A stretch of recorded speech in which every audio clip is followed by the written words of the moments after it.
بسم الله الرحمن الرحيم. الحمد لله وكفى وسلام على عباده الذين اصطفى. أما بعد، أعوذ بالله من الشيطان الرجيم. بسم الله الرحمن الرحيم. إنما يعمر مساجد الله من آمن بالله واليوم الآخر ولم يخش إلا الله فعسى أولئك هم المهتدون.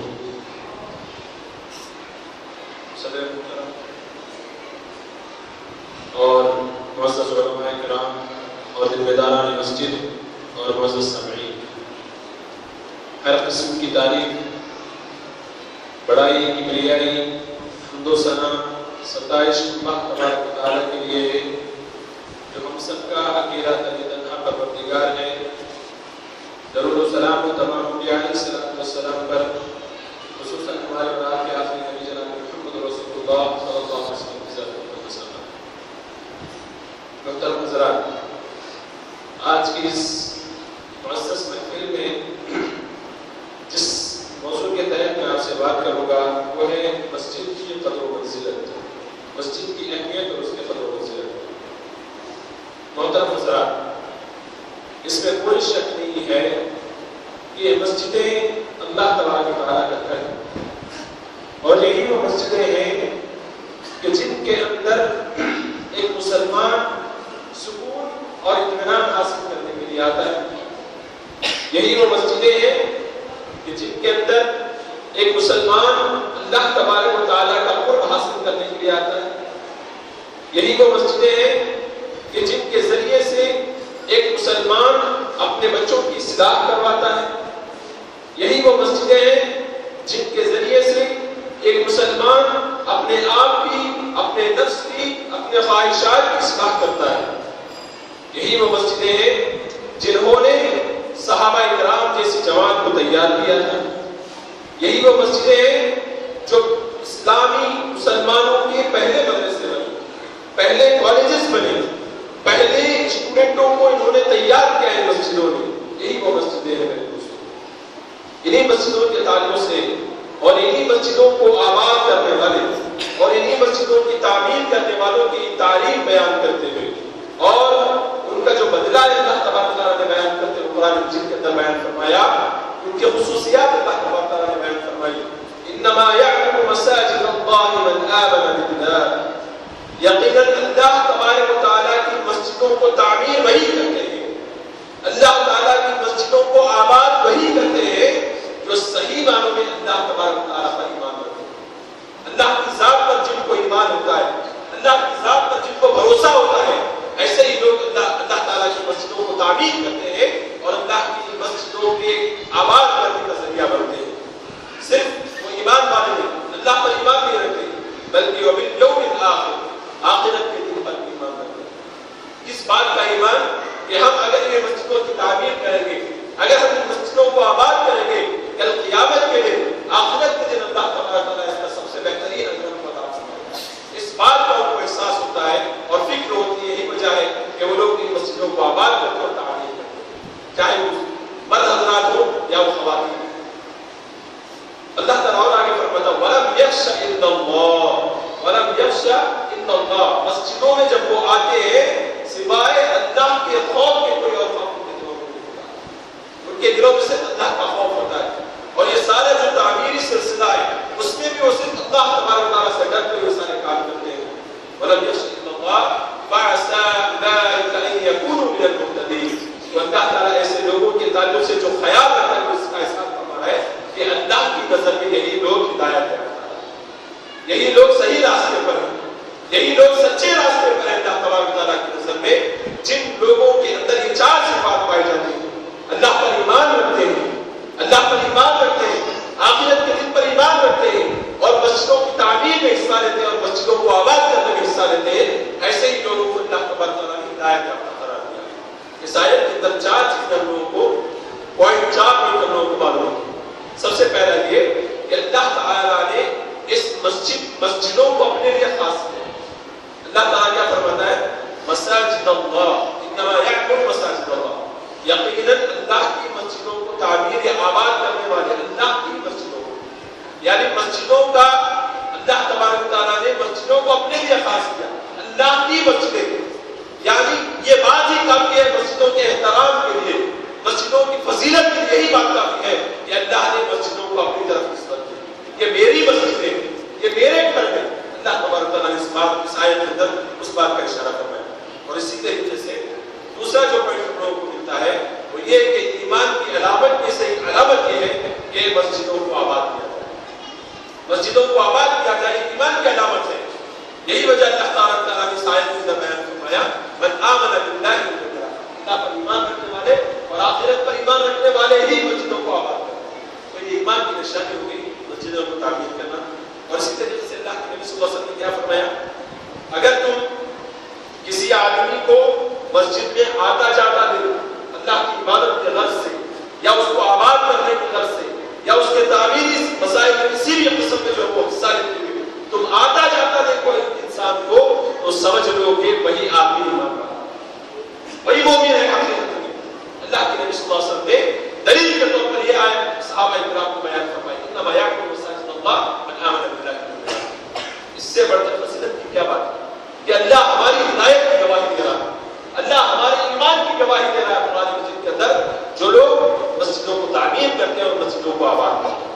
اور اسی طریقے سے ہدایت چوتھی جو پوائنٹ اللہ تبارک تعالیٰ اس آیت کے اندر بیان کرتے ہیں ہدایت کی. بہت کم جگہ قرآن مجید کے اندر اللہ تبارک تعالیٰ نے یہ لفظ یوز کیا ہے صحیح راستے پر آ رہا ہے. کون لوگ ہیں؟ یہی یہ اوصاف، چار اوصاف جن کے اندر مسجدوں کو تعمیر کرنا، اللہ پر ایمان رکھنا، آخرت پر ایمان رکھنا، یہ جو اوصاف اللہ تبارک تعالیٰ اللہ سے ڈرنا، ولم یخشوا اللہ اللہ سے ڈرنا، یہ چار اوصاف جس انسان کے اندر بھی پائے جاتے ہیں اللہ تعالیٰ نے اس کے لیے خوشخبری دی کہ یہی آدمی ہے جو صحیح راستے پر چل رہا ہے. محترم دوستو، ضرورت اس بات کی ہے کہ ہم اپنی مسجدوں کو آباد کریں اور ان کو ترقی دینے میں جہاں تک ہمارا حصہ ہو سکے آگے بڑھ کر کے ہماری زندگی کا حصہ لیں. اسی طریقے سے دیکھیے جو لوگ مسجدوں کو آباد نہیں کرتے، آباد کا مطلب جو ہے مسجدوں کو آنا، اس کے اندر نماز ادا کرنا، اس میں عبادتیں کرنا، قرآن مجید کی تلاوت کرنا، یہ آباد کرنا ہے مسجدوں کو. جو لوگ مسجدوں کو غیر آباد کرتے ہیں یا جو لوگ آباد کرنے آ رہے ہیں ان کو روکتے ہیں مسجدوں سے، اللہ تبارک تعالیٰ نے قرآن مجید کے اندر ایسے لوگوں کو ظالم کہا. یہ لوگ ظالم ہے، ظلم کرنے والے ہیں. اللہ تبارک تعالیٰ فرماتا ہے وَمَنْ أَظْلَمُ مِمَّنْ مَنَعَ مَسَاجِدَ اللَّهِ أَنْ يُذْكَرَ فِيهَا اسْمُهُ وَسَعَىٰ فِي خَرَابِهَا أُولَٰئِكَ مَا كَانَ لَهُمْ أَن يَدْخُلُوهَا إِلَّا خَائِفِينَ لَهُمْ فِي الدُّنْيَا خِزْيٌ وَلَهُمْ فِي الْآخِرَةِ عَذَابٌ شَدِيدٌ. بہت بڑی وعید اللہ تبارک تعالیٰ نے اس آیت کے اندر بیان فرمائی. ان سے بڑا ظالم کون ہو سکتا ہے؟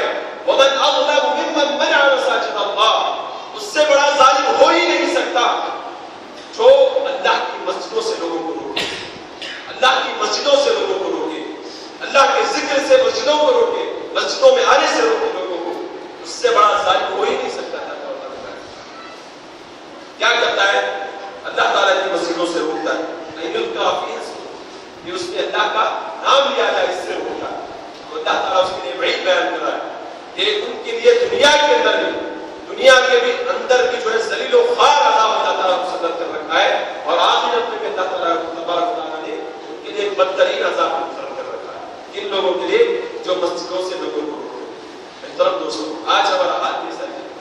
ہم جو ہے مسلک کے نام پر یا کسی بھی نام پر کسی بھی مسلمان کو مسجد سے آنے سے نہیں روک سکتے. یہ اللہ کا گھر ہے اور ان مسجدوں میں ہر کسی کا حق ہے کہ وہ آئے اور نماز پڑھے. اللہ یہ کہ اگر کوئی فتنہ مچاتا ہے مسجد کے اندر، اللہ یہ کہ اگر وہ لوگوں کے اندر جو ہے گڑبڑی پیدا کر رہا ہے، تو ایسے آدمی کو جو ہے مصلحت کی خاطر روکا جا سکتا ہے، مگر کسی بھی انسان کو جو ہے مسجد سے روکنے کے اللہ کے سامنے بنانا چاہیے. اور خود یہ آیت اس کے لیے جو ہے دلیل ہوتی ہے. اور اسی طریقے سے اور ایک آیت میں اللہ تبارک تعالیٰ نے فرمایا کہ مسجدوں میں صرف اور صرف اللہ تبارک تعالیٰ کی عبادت کی جائے.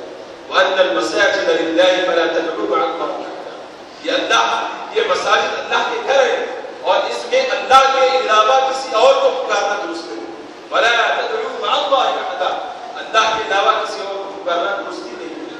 ہم میں سے بہت سارے بھائی ایسے ہیں جو مسجدوں کو آ تو جاتے ہیں لیکن آنے کے بعد بجائے اس کے کہ وہ اللہ کو یاد کریں، بجائے اس کے کہ وہ اللہ تعالیٰ کی ذکر بیان کریں، بجائے اس کے کہ وہ اللہ کی عبادت کریں، دوسروں کی غیبت کرنا، دوسروں کے لعن طعن کرنا، دوسروں کے خلاف اونچی سے باتیں کرنا، دوسروں کو جو ہے تانے دینا، دوسروں کو جو ہے بار بار جو ٹوکنا، یہی ان کی عادت بن جاتی ہے مسجدوں کے اندر. وَلَا تَدْعُوا مَعَ اللہ کے علاوہ کسی اور کو نہ بلاؤ. اور بعض مفسرین نے یہ بھی ترجمہ کیا ہے کہ اللہ تبارک و تعالیٰ کے ساتھ دوسروں کو نہیں بلانے کا مطلب یہ ہے کہ اللہ کے ذکر کے علاوہ کوئی اور بات، کوئی اور حرکت، کوئی اور چیز جو ہے مسجدوں کے اندر نہیں ہونی چاہیے. اس سے اللہ کے نبی صلی اللہ علیہ وسلم کی حدیثیں اس پر دلالت کرتی ہیں. اللہ کے نبی صلی اللہ علیہ وسلم نے بہت ساری حدیث کے اندر ہے مسجد کے آداب بتاتے ہوئے بیان فرمایا کہ لوگوں مسجد کا احترام کرو. اس میں جو ہے بیکار کی گفتگو، بیکار کی باتیں، اس کی چغلی، اس کی چغلی، اس کے غیبت، اس کے خلاف، یہ ساری چیزوں سے جو ہے گریز کرو. یہ مسجد صرف اس لیے بنائی گئی ہے کہ اس میں صرف اور صرف اللہ تبارک تعالیٰ کو پکارا جائے، اس کے علاوہ کسی اور کی بات اس مسجد کے اندر نہ ہو. یہ جو ہے مسجدوں کا صحیح معنوں میں احترام ہے اور صحیح معنوں میں مسجدوں کا حق ہے. اگر ہم اس حق میں تھوڑی برابر جو ہے اونچ نیچ کریں گے تو اللہ تعالیٰ کا قیامت میں ہم سے اس کا سوال کریں گے. اور اسی طریقے سے اللہ کے نبی صلی اللہ علیہ وسلم نے کیا فرمایا، بہت اچھی پیاری حدیث اللہ کے نبی صلی اللہ علیہ وسلم نے بیان فرمایا، احب البلاد الی اللہ مساجد. اللہ تبارک و تعالیٰ کے نزدیک سب سے پسندیدہ جگہ کوئی ہے تو اللہ کی مسجد، اور سب سے ناپسندیدہ کوئی جگہ اللہ تبارک و تعالیٰ کو ہے تو وہ ہے بازار. بازار اللہ تبارک و تعالیٰ کو سب سے ناپسند ہے، اس لیے کہ دنیا بھر کی جو ہے برائیاں، دنیا بھر کی جو ہے نا پریشانیاں، دنیا بھر کی جو ہے بیکار کی چیزیں جو بازار کے اندر ہوتی ہیں. اور جبکہ مسجدیں اللہ تعالیٰ کا ذکر، اللہ تعالیٰ کی جو ہے بڑائی اور ایک دوسرے کی اصلاح جب مسلمان کرتا ہے تو یہ جو ہے بہت بڑے بڑے کام اس کے اندر ہوتے ہیں. اس لیے اللہ تبارک و تعالیٰ کے اندر یہ نزدیک سب سے پسندیدہ جگہ جو ہے مسجدیں. اور اسی طریقے سے اللہ کے نبی صلی اللہ علیہ وسلم نے اس کے اندر بیان فرمایا، جو شخص بہت بہترین حدیث اور بہت پیاری حدیث ہے، اللہ کے نبی صلی اللہ علیہ وسلم نے فرمایا جو شخص مسجد کو آتا ہے تو وہ گویا اللہ تبارک و تعالیٰ کا مہمان. جو شخص مسجد کو آتا ہے، ابو داؤد ابن ماجہ کی روایت ہے، علامہ البانی نے اس کو لکھا ہے، جو شخص مسجد کو آتا ہے وہ اللہ تبارک و تعالیٰ کا مہمان ہے اور اللہ کا یہ حق بنتا ہے کہ وہ اپنے مہمان کی پوری تکریم کرے. اللہ کا یہ حق بنتا ہے کہ اللہ تبارک و تعالیٰ اس کے مہمان کی پوری عزت کرے. تو یقیناً اللہ کی ذات سے کوئی واجب نہیں ہو سکتا. جس مقصد کے لیے انسان مسجد میں آتا ہے اللہ تعالیٰ اس کے مقصد کو اس کو پورا کر دیتا ہے. اللہ اس کے مقصد کو پورا کر دیتا ہے کیونکہ اللہ تبارک و تعالیٰ کا مہمان کبھی خالی ہاتھ نہیں ہوتا. اللہ کا مہمان کبھی خالی ہاتھ نہیں ہوتا. ہم جو ہے لوگوں کی مہمان نوازی دیکھ کر کے تعریفوں کے پل باندھ دیتے ہیں، تعریفوں کے پہاڑ لگا دیتے ہیں، کتنا کھلاتا ہے، کتنا پلاتا ہے، کیا کرتا ہے، کتنی عزت کرتا ہے، لوگوں کی تعریف کتنے بیان کرتے ہیں. آپ جب اللہ کے گھر میں آتے ہیں تو جب اللہ آپ کا مہمان ہوتا ہے، آپ کا میزبان ہوتا ہے، اس کی مہمان نوازی کی کیا ہے. آپ کی زبان کھولنے کی بات بس کھولنے کی ضرورت ہے. آپ زبان کھولیے کہ بعد اللہ تبارک و تعالیٰ اس کے مہمان ہیں. اللہ کے نبی صلی اللہ علیہ وسلم نے کیا فرمایا، یہی بات اللہ کے نبی نے فرمایا. آپ اللہ کے مہمان ہیں، اللہ کا حق بنتا ہے کہ وہ اپنے مہمان کی عزت کرے. اللہ تعالیٰ سے اس کے بجائے اگر ہم آ کر کسی سے مسجد کی توہین کریں، مسجد کا احترام نہ کریں تو بجائے سے کہ اللہ تعالیٰ اس کی تکلیف کرے، اس کے اوپر جو ہے عذاب فرمائے گا، عقاب فرمائے گا اور اس کی زندگی جو تنگ سے تنگ ہو کر کے رہ جائے، وہ زندگی میں کافی مصیبتیں اٹھائے گا. اللہ کی نافرمانی کرنے والا جو ہے چاہے سکون نہیں سکتا، سکون کی زندگی گزار نہیں سکتا. اور اسی طریقے سے مسجد کی تعمیر کے سلسلے میں جو فضیلت بیان کی گئی بہت ہی پیاری حدیث اللہ کے نبی صلی اللہ علیہ وسلم نے بیان فرمایا، من بنا للہ مسجدا من بنا للہ مسجدا بنا اللہ له بیتا فی الجنہ. اتنی بڑی جو ہے اتنی بڑی بات اللہ کے نبی صلی اللہ علیہ وسلم نے بیان فرمائی، جس نے اللہ کے لیے اللہ کے گھر کو بنایا. من بنا للہ مسجدا، اللہ کے گھر کو اللہ کے لیے بنایا تو اللہ تبارک و تعالیٰ اس کے لیے جنت میں اس کے لیے گھر تیار. اور ایک حدیث کے اندر اللہ کے نبی صلی اللہ علیہ وسلم نے بیان فرمایا کہ جس نے اللہ کے گھر میں حصہ لیا، تعمیری کاموں میں حصہ لیا، اگرچہ کہ ایک پرندے کے پنجرے کے برابر ہی کیوں نہ ہو، مسئلے کے برابر ہی کیوں نہ ہو، اللہ تبارک و تعالیٰ اس کے بدلے میں اس کو جنت کے اندر کرا پاتا ہے. اس سے بڑی ہمارے لیے خوشخبری کی بات ہے کہ اللہ تعالیٰ دنیا میں ہی جو ہے ہماری پراپرٹی جنت کے اندر مقرر کر دے رہا ہے. یہ میں اگر بولتا ہوں یا کوئی اور ہوتا ہے جھوٹا ہو سکتا ہے، لیکن اللہ تبارک و تعالیٰ اور اللہ کا نبی کبھی جھوٹا نہیں ہو سکتا. یہ اللہ کا وعدہ ہے مسلمانوں کے لیے. لیکن بس ضرورت اس بات کی ہم بھروسہ کریں، ہم اللہ کی ذات پر توکل کریں، بھروسہ کریں، اللہ کی بات پہ یقین کریں تو یقین مانیے اللہ تبارک و تعالیٰ ہمارے لیے جنت کے اندر ہے گھر مقرر کر کے رکھا. اگر آپ طریقے سے ایک دوسرا فائدہ یہ مسجدوں کو مرنے کے بعد انسان کا عمل کٹ ہو جاتا ہے. انسان کا عمل مرنے کے فوراً بعد ختم ہو جاتا ہے.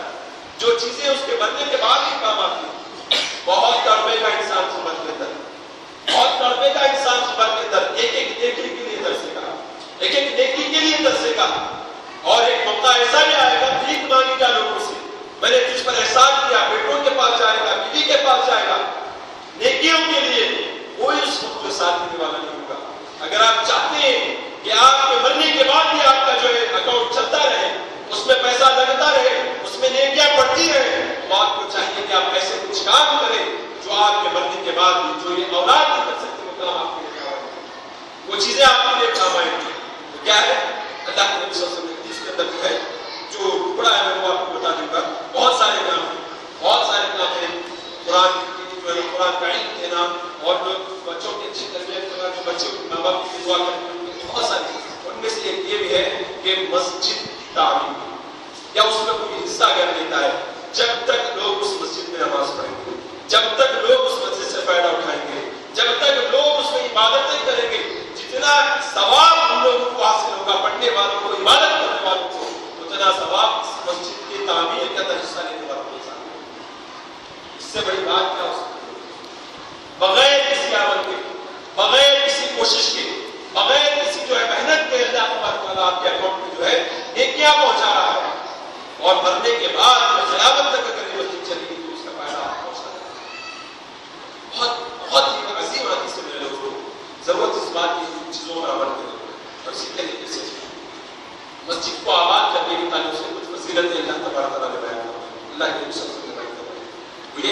یہ جو لوگ مسجد کو آتے ہیں, مسجد میں ادا کرتے ہیں مسجد کا, آپ ذرا جا کر کے جو سعودی عرب کا معائنہ کریں یا عرب ممالک کا معائنہ کریں, وہ لوگ جیسے بھی ہوں لیکن آپ ان کی مسجدوں کو کچاکش دیکھیں, خراب کر دیکھیں, چاہے فجر کی نماز ہو, مغرب کی نماز ہو, عشاء کی کوئی بھی نماز ہو, وہ لوگ کتنے ہی برا کام کیوں نہ کرتے ہو, لیکن ان کی ایک سب سے بہترین جو عادت مجھے لگی وہ یہ کہ ان کی مسجدیں ہمیشہ کچاکش, فجر کی نماز مسجد بھری ہوئی, مغرب کی نماز مسجد بھری ہوئی, عشاء کی نماز مسجد بھری ہوئی.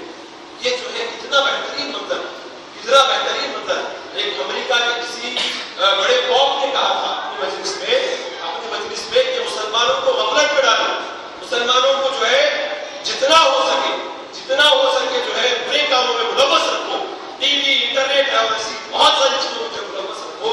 اگر یہ لوگ جاگ جائیں تو دنیا پر قابض ہو جائیں, دنیا پر حکمران بن جائیں گے. اور اس نے یہ بہت بڑی بات نہیں تھی, اگر مسلمان سارے کے سارے جس طریقے سے جمعہ کی نماز کے لیے آتے ہیں, عید کو لیے آتے ہیں, فجر کی نماز با جماعت اقامت کے ساتھ پورے کے پورے ایک ساتھ جو ہے مسجد میں جمع ہو جائیں, سمجھ لو اس دن تمہاری حکومت کا آخری دن, اس دن تمہاری حکومت کا آخری دن ہوگا. یہ کس نے کہا؟ ایک یہودی قوم نے کہا تھا کہ مسلمان اگر جاگ جائے فجر کی نماز میں جس طریقے سے جو جمعہ کے لیے آتے ہیں, عید کے لیے آتے ہیں, اس طریقے سے اگر مسلمان پہنچ جائے, یاد رکھو اس دن تمہاری حکومت کا اور تمہاری طاقت کا اللہ تعالیٰ ان کو حکومت بخشے گا, طاقت اللہ تعالیٰ بخشے گا. یعنی اس کا مطلب ہے ایک نماز کو آگے بڑھنے کو چیک ایسا نہیں, کنٹینیو کی بات کر رہا ہوں. اور اسی طریقے سے دیکھیے اللہ تعالیٰ نے جو مسجدوں کو آباد کرتے ہیں ان کی تعلق سے بیان فرمایا, سبعۃ یظلهم اللہ فی ظلہ یوم لا ظل الا ظلہ. اللہ کے نبی صلی اللہ علیہ وسلم کی مشہور حدیث ہے کہ کل قیامت کے دن اللہ کے عرش کے علاوہ کوئی سایہ نہیں, سورج لوگوں کے سر پر ہوگا, سب اپنے اپنے گناہوں کے متعلق پسینوں میں ڈوبے ہوئے ہوں گے, اور لوگ دوڑتے ہوئے انبیاء کے پاس جائیں گے, پریشانی کا یہ حال ہوگا کہ انبیاء خود بھی جو ہے پریشان ہوں گے, انبیاء پریشان ہوں گے. میرے دوستوں, جا کر کے لوگ پوچھیں گے, ایک نبی کے پاس جائیں گے, ایک نبی کے پاس جائیں گے, ان کو جو اللہ سے درخواست کرنے کی کوشش کریں گے, لیکن سب لوگ جو ہے نا سب لوگ منع کر دیں گے. ایسے موقع پر اللہ تبارک و تعالیٰ 7 ایسے لوگ ہیں جن کو اپنے عرش کے سائے کے نیچے جگہ دے گا, اپنے عرش کے سائے کے نیچے جگہ دے گا. ہر کوئی اپنے مفاد میں ہوگا, ہر کوئی پریشانی کے عالم میں ہوگا. ایسے لوگ اللہ تعالیٰ 7 لوگوں کو اپنے عرش کے نیچے جگہ دے گا. ان میں سے ایک آدمی وہ ہے جو جس کا دل وَرَجُلٌ قَلْبُهُ مُعَلَّقٌ بِالْمَسَاجِدِ, وہ آدمی جس کا دل جو ہے مسجدوں سے لگا رہتا ہے. مسجدوں سے لگا رہتا ہے کا مطلب کیا ہے؟ ظہر پڑھ لیا عصر کی انتظار، عصر کا انتظار، عصر پڑھ لیا مغرب کا انتظار، مغرب پڑھ لیا عشاء کا انتظار. اور یار اس کو یہ فکر ہوتی ہے کہ میں کب جاؤں مسجد، کب نماز ادا کروں، کب اللہ تعالیٰ کے قریب ہو جاؤں، کب جو ہے میں اللہ تبارک و تعالیٰ کی نزدیک ہو کر کے اپنی مراد کو پورا کروں. یہ ایک بندے کی فکر ہوتی ہے جس کے تعلق سے اللہ تبارک اللہ کے نبی صلی اللہ علیہ وسلم نے یہ فضیلت بیان کی کہ اللہ تعالیٰ کو عرش کے سائے کے نیچے اپنی جگہ دے گا یوم آخرت کے موقع پر. اور اسی طریقے سے قیامت کے دن مکمل نور اس کو حاصل ہوگا، مکمل نور اللہ تبارک تعالیٰ قیامت کے دن اس کو ساتھی کو دے گا جو مسجد کو آباد کرنے میں لگا رہتا ہے. جیسا کہ حدیث کے اندر اللہ کے نبی صلی اللہ علیہ وسلم نے بیان فرمایا کہ جو شخص صبح یا شام، ابو ہریرہ رضی اللہ عنہ روایت فرماتے ہیں کہ اندھیروں میں مساجد کو چل کر آنے والوں، اللہ کے نبی صلی اللہ علیہ وسلم نے مسلمان سے فرمایا کہ اندھیروں میں مساجد کو چل کر آنے والوں کے لیے خوشخبری ہے کہ اللہ تبارک و تعالیٰ نے ان کے لیے قیامت کے دن ایک مکمل نور رکھا. اس نور کی روشنی میں وہ جنت تک چلے جائیں گے. اس نور کی روشنی میں جب لوگ نور کے لیے ترستے ہوں گے، روشنی کے لیے ترس رہے ہوں گے، مانگ رہے ہوں گے دوسروں سے نور، مجھے تھوڑا نور دو، مجھے تھوڑا نور دو، تو ایسی حالت میں اللہ تبارک تعالیٰ ان لوگوں کو جو نمازوں کی پابندی کرتے ہیں، مسجدوں کو آباد کرتے ہیں، نور عطا فرمائے گا اور وہ پوری آسانی کے ساتھ جو ہے اپنا جو کام پورا کریں گے. اور اسی طریقے سے میں آخری بات کر کے اپنی بات ختم کروں گا کہ اللہ تبارک و تعالیٰ کی مہمان نوازی جنت کے اندر لوگوں کی ہوگی جو مسجدوں کو آباد کرتے ہیں. اللہ کے نبی صلی اللہ علیہ وسلم نے فرمایا کہ جو شخص صبح یا شام مسجد کو آتا جاتا ہے یا مسجدوں کو آباد کرتا ہے، اللہ تبارک و تعالیٰ پر لازم ہے کہ اللہ تعالیٰ کی جنت میں اس کی مہمان نوازی کرے. اور اسی طریقے سے ایک اور فضیلت جو بیان کی گئی ہے وہ یہ کہ مسجد کی طرف ہر قدم جو ہماری طرف ہمارا بڑھے گا مسجد کی طرف اللہ کے لیے یا فرائض کو ادا کرنے کے لیے، تو اللہ کے نبی صلی اللہ علیہ وسلم نے فرمایا کہ اس کے جو شخص وضو کرے اپنے گھر میں اور مسجد کی طرف آگے بڑھے تاکہ وہ فرض ادا کرے، فرائض ادا کرے، تو اللہ تبارک و تعالیٰ اس کے ہر قدم پر، پہلے قدم پر گناہ معاف کرے گا اور دوسرے قدم پر اللہ اس کے درجات کو بلند فرمائے گا. یہ کچھ باتیں تھیں جو مسجد کی تعمیر کے سلسلے میں یا مسجد کی جو ہے جو منزل و قدر و منزلت ہے اس کے تعلق سے میں نے جو بیان فرمائی. اور کچھ مسجد بنانے کے مقاصد میں سے کچھ مقصد ہیں میں بیان کرنا چاہ رہا تھا، چونکہ وقت ہو گیا ہے. اللہ تعالیٰ سے دعا ہے کہ اللہ تعالیٰ تمام کو کہنے سننے سے زیادہ توفیق عطا فرمائے.